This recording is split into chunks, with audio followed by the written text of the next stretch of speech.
الحسین یا نصارات الحسین یا نصارات الحسین۔ جناب مرحوم عباس قمی سفینۃ البحار، یہ کئی مرتبہ اس کا میں نے ذکر کیا، سفینۃ البحار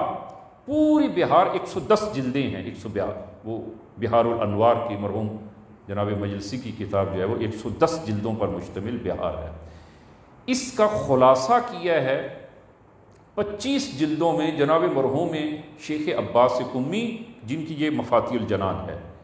20 سال کی محنت سے، 20 سال کم عرصہ نہیں ہے، 20 سال انہوں نے صرف کیے اور اس کا ایک خلاصہ لکھا سفینۃ البحار، اور اس میں روایات کو اور واقعات کو انہوں نے حروف تہجی کے عنوان سے درج کیا ہے، اور یہ واقعہ جو ہے وہ انہوں نے وہاں پر نقل کیا کہ بنی اسرائیل پر جو ہے وہ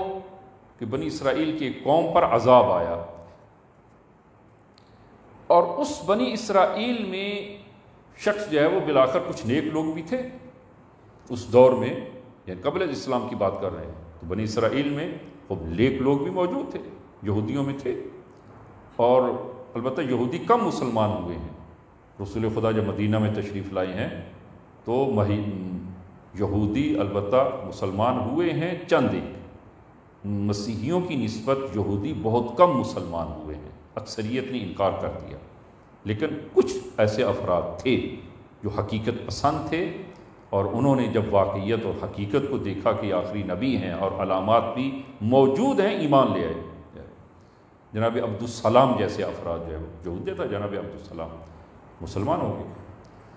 تو ان میں سے ایک شخص جو ہے یہودیوں میں نیک و صالح اور عابد و زاہد شخص تھا،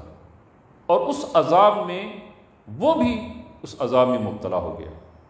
اس کو بھی عذاب آ گیا۔ اس دور کے نبی نے جب سوال کیا کہ خدایا اس قوم میں تو فلاں عابد و زاہد بھی تھا، تو اس پر جو ہے وہ بھی عذاب میں چلا گیا، اس پر بھی عذاب نازل ہوا۔ تو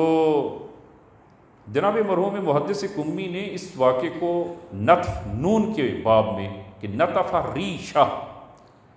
تو خداوند عالم نے اس نبی کو بیان فرمایا کہ یہ شخص جو ہے اس لیے یہ اس پر عذاب آیا کہ اس کے 2 بیٹے چھوٹے بچے، انہوں نے ایک چڑیا اور ایک پرندے کو پکڑا اور اس کے پر نوچنا شروع کیے،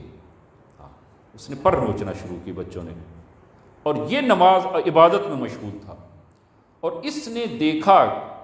کہ اس کے بچے پرندے پر ظلم کر رہے ہیں اور وہ پر کو نوچ رہے ہیں۔ اس نے جو ہے وہ دیکھ کر دوبارہ عبادت میں مشغول ہو گیا، مصروف ہو گیا کہ مجھے کیا غرض، بچے ہیں پرندے کے ساتھ جو ہے وہ جو کر رہے ہیں کرنے دیں، مجھے کیا۔ جس طرح کہ ہم بعض اوقات جو ہے وہ کہہ دیتے ہیں ہمیں کیا، وہ ان پر جو ہے وہ ان پہ ظلم ہو رہا ہے، ہمیں تو نہیں، ہمیں کیا ان سے کیا غرض۔ نطف ریشہ کہ وہ بچے اس پرندے کے پروں کو نوچ رہے ہیں، اس نے عبادت کرتے ہوئے دیکھا، دیکھ کر جو ہے وہ دوبارہ عبادت میں مشغول ہو گیا۔ فرمایا کہ ہم نے وہ اس پر عذاب نازل کیا اس لیے کہ اس نے ایک ظلم ہوتا دیکھا اور روک سکتا تھا اور اس کو نہیں روکا،